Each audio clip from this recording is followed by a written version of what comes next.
श्री असदुद्दीन ओवैसी जी।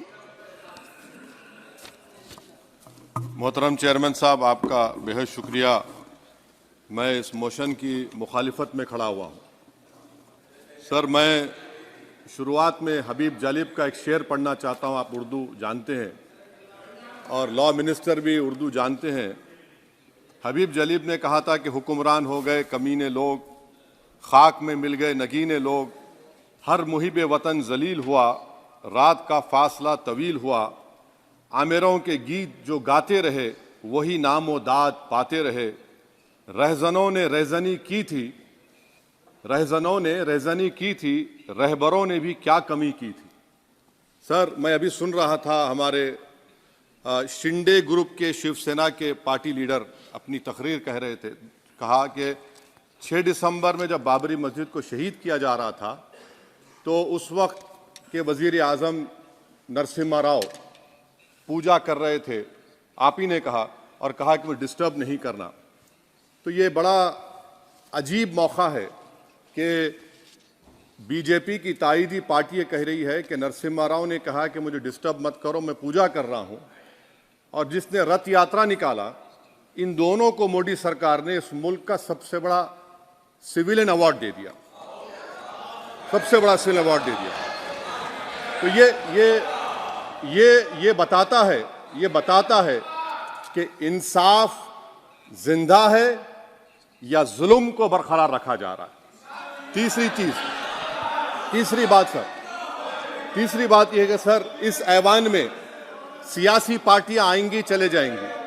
आप आए, मैं आया, हम भी चले जाएंगे। मैं इस जमीन की गिजा बन जाऊंगा, ये ऐवान तो बाकी रहेगा।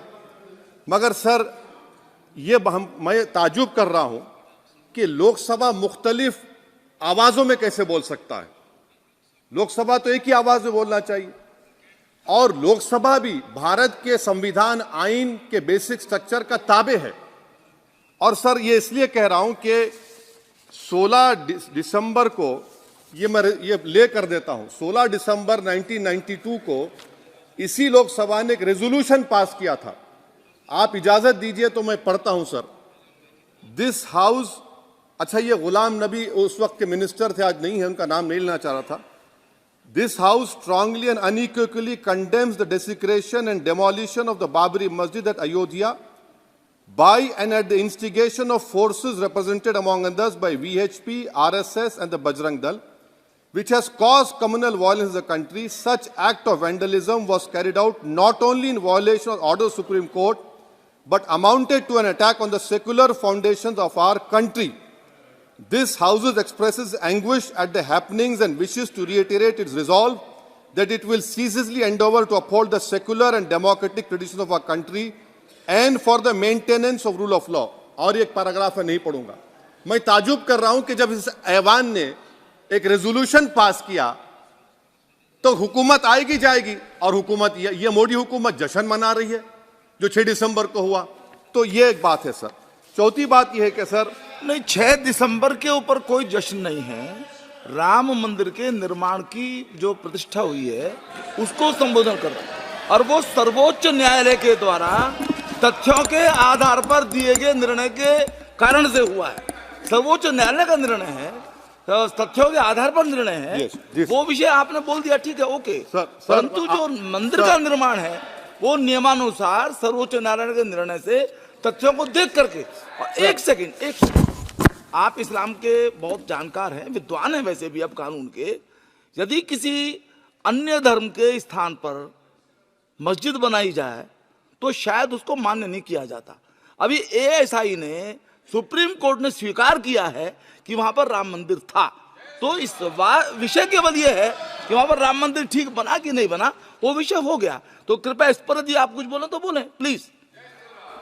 सर, मैं आपको गलत साबित कर दूंगा सर भी। और मैंने रुक तो जाइए बड़ी इज्जत के साथ सर, मैं आपकी बड़ी इज्जत करता